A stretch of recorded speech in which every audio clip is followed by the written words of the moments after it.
Hello, everyone. I'm Deborah Eckerling, the book proposal expert. I am also the host of the Book Proposal Podcast, and it's been a while since I released an episode, so I thought it would be fun.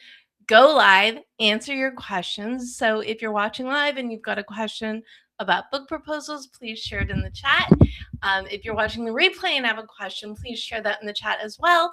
And if you don't have any questions, that's totally fine. I've got you covered, and I come prepared with questions to answer as well. And the first one I'm going to answer it's a popular one, which is, what can I do while my book proposal is out for submission? And this is like the most frustrating time in a writer's life, because you've done the work, you put your book proposal together, and now it is completely out of your control. So whether you've submitted to agents or if you have an agent and they're sending your proposal out to publishers, what do you do with all this free time that you most recently were spending obsessing about making sure your book proposal is perfect? Well, you can relax, you can chill out, you can celebrate. That should be done first. But there are other really practical things you can do as well. And first off is your author platform. That is something that can and should always be in motion. Looking for people to interview you, getting more media and speaking gigs, but also putting up posts on your social media, doing Substack and LinkedIn Lives, all these places to continue to elevate you as the expert that you are, because that's only going to make you more attractive as an author. So author platform, something that you can start developing before you even write a word on your book proposal, and definitely something you can give a lot of attention to while you're waiting to get the green light, the yes, on your latest project. As something else you can do is make a list of all those things that you didn't do while you were finishing up your book proposal, and pick one, pick 10, do one or any of the things. Is there a home project? Is there a creative project that you keep thinking that you want to work on but you never have time? Guess what? You have time now. So author platform, work on abandoned projects. And now, this third thing is, you can actually start to work on the book if you're feeling confident about it and open to the fact that it can change. So, unless you're writing a memoir, you do not write the whole book before you submit it. What you're doing is creating the sales and marketing document, the book proposal, that showcases who you are, what your idea is, what makes it unique, why you need to write this book, and why people will read it. That is what a book proposal is. And you do a writing sample, which is kind of funny because the whole book proposal is a writing sample, but you've got these 3 sections. So the first is the concept. What is the book? What makes it unique? Why you need to write it? Why people will read it? The second is context, which is the promotion section. So it's your author bio, your author platform, your marketing ideas, audience, which is a research-based section on who is going to read your book, and then the comp titles, which are 5 book titles that are similar but different than yours, showing that this type of book will sell, but your book will sell because people who purchase these books also will buy yours. So that is the context section. And then the content, that is your table of contents, detailed outline, and sample chapters. So you're not writing the whole book.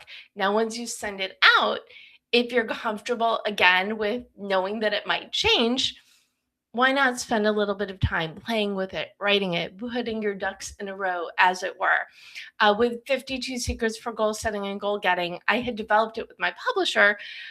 I still needed the green light, but I was confident enough, because the book was me interviewing 60 achievers in business, tech, entertainment, food, and other creative fields. I was comfortable doing outreach, getting interviews lined up for once I had the green light for the book. For Your Goal Guide, which is my book that came out in January 2020, that was out for submission as the Deb method, and it was sent out by my agent twice. And then the second time I got the feedback, it was sent out as the Deb method. So the first bit of feedback was, can we put goals in the title? Because it is a book on goals. Yes, of course. And then the second was, we want to theme it up.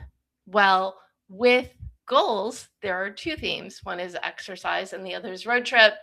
Your goal guide, a roadmap for setting, planning, and achieving your goals. Clearly, it ended up being a road trip theme. So this is something, I had the system, I had the outline all detailed, but it changed from what it was sent out as with what book actually came out.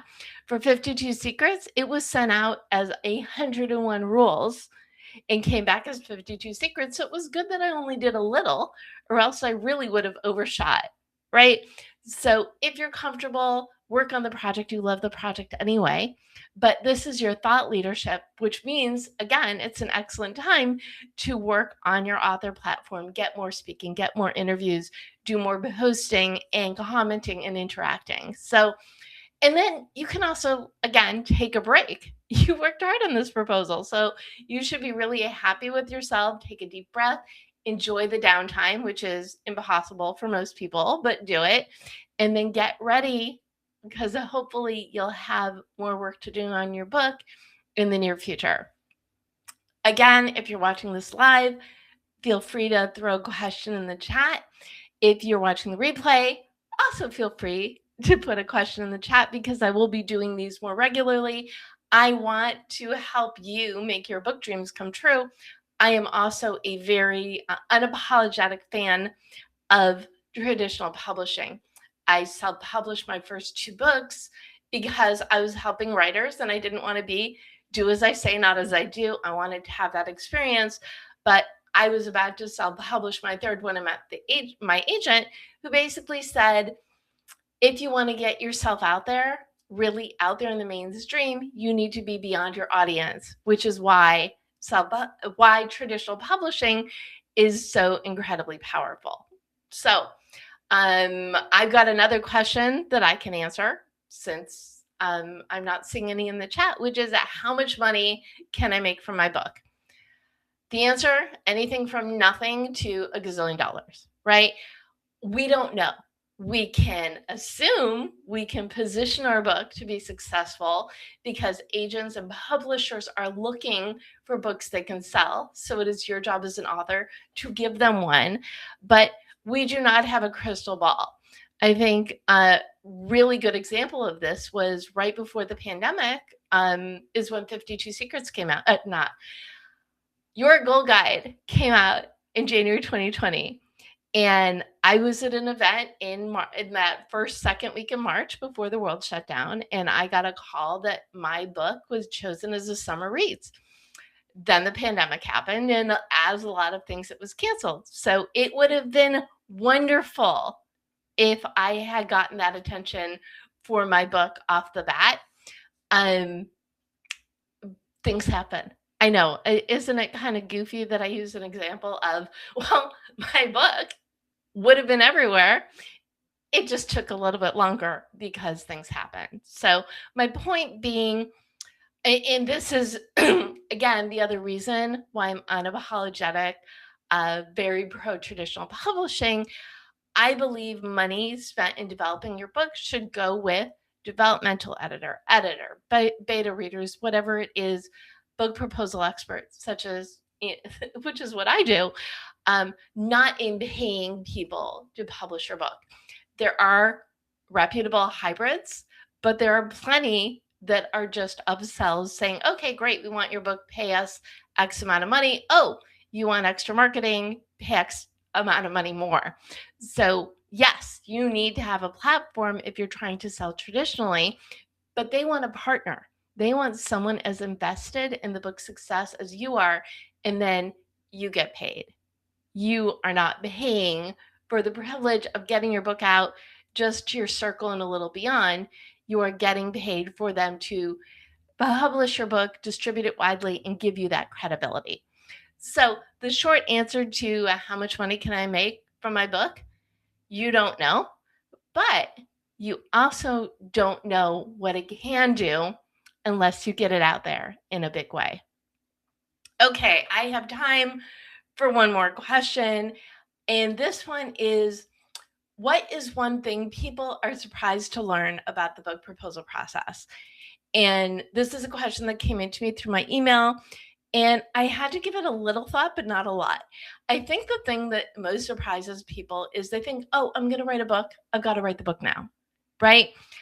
I am, and some of my clients are writers, but most of my clients are professionals who want to get their book out into the mainstream. So we develop the proposal, and then we get it out there. My agent gets first dibs because he likes the work that I do. But I've also submitted my clients' proposals to publishers that I know, and I know other people beyond in the book realm. Where is my train of thought going? This is my point. My point is, you don't have to say, oh, I've got an idea for a book. I'm going to write the proposal and get it out immediately. A proposal is something, especially for professionals, that you develop in tandem with everything else that you're doing in your life. So I will say I call them pre-clients, so people that I've met with who aren't quite ready, I'll say, keep a document, a journal, a something. Whenever you have a brilliant idea of something that needs to go in your book, write it down. So that way, when you're ready to write it, you've got all of your notes, all of your details at your fingertips. Another thing that I'll say is, after you get on a client call, or after you get off of a client call, write down the advice you gave this person, because that is going to show up in your book at some point. So keep notes, work on developing your author platform. A proposal is better to be perfect than get it done is better than perfect, whatever. There is a point where you have to kick it out of the nest. But the point is, you don't need to rush to write a proposal. Better to develop the sections, especially your platform. So the more people who know who you are, the more saleable you are as an author. But also develop your content. Go get more media interviews. Do all of the things. It does not need to be done in lightning speed. At some point, you have to say, okay, it's done, it's good. Yes, I can edit it forever. But that, I think, is the most surprising thing that people need to know. There are all these resources. Write a book in a weekend, write a book in a month, write a proposal in 7 days. If you can, fine. But the point is, you want to get your knowledge out in the world in the best way possible. Give it time to develop. You do want to start with, what is your book? What is your unique perspective? Because that's going to drive everything else. What a hole is your book going to fill? What is the mission for your book? What is it that this book is going to do as a benefit to other people? So you do need that. And if you could figure that out, it'll make the notes that you're taking a lot easier. But the point I'm trying to make is this: don't have to write it in a week or a month. I'd say a year. I don't know. Maybe you're working on gathering your notes for a year, and then you write your proposal in a month or 2 or 3. And I do have, if you go to thebookproposalexpert.com, I do, on the first Tuesday of the month, I do strategic starting point workshops. So anybody who is, okay, I've always wanted to write a book, that gives you a jumping off point. So in this session, the first half is demystifying publishing and the elements that go into a book proposal. And then the second half is laser coaching. But here's the thing: once you sign up for one, you can come to as many of these events as you want, or you can join a cohort, go work on your own, work with me one-on-one. They're all different options. The point is, I want you to set your book up for success. And that starts with this starting point of, what is the book? Then you can gather all the things you need to do to put it together in due time, in your time. Because as we said earlier, it'll take a while. Just because your book is number 1 on your list does not mean it's the top priority of other people, which is frustrating, right? But you want to put your book, the best product out there. So you start with the proposal. That is your roadmap. That is your coloring book. That is your blueprint for creating a wonderful base of knowledge to get out into the world. Then from there on, you want to find a good agent fit. You want to find a publisher. These are the things that are really important to know. Agents and publishers, they want books they can sell. So it is your job as the author, the subject matter expert, to give them one. And that all starts in the nonfiction realm with a book proposal that gets their attention. How do you do that? What is your book? What makes it unique? Why you are the best person to write it and why people will read it. Starting point. And then you do your audience and your GAHOM title research. Then you're off to the races. Again, I'm Deborah Eckerling, the book proposal expert. You can learn more about me at thebookproposalexpert.com. You can subscribe to Book Proposals Simplified on Substack, and you can email me at deb@thebookproposalexpert.com. And or if you have questions about the book proposal process, the author life, writing, anything, put them in the chat and I will address them on a future episode. Go on, get writing, because if you've got a book in your head, I will tell you this, it's probably not going to go away. So even if you give yourself a little bit of time to work on it, it'll get done in due time and get out in the world to the people who need to read it. Thanks for tuning in.